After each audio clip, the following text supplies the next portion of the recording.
Hi everybody, and welcome to FIBO Group's tutorial on the Metatrader 4 platform. Two of the most basic visual technical indicators traders use when deciding to place a trade are support and resistance lines.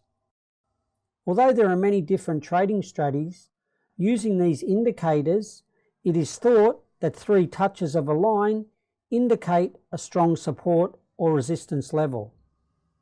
To place a resistance line, you come to the top left side of the page and choose horizontal line, and now you can draw it into the position.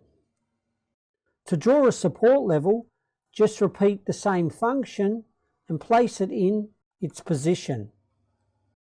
You can also add vertical trend lines in the same way, as well as other different lines. That's all for me at this tutorial, and I'll see you in the next lesson.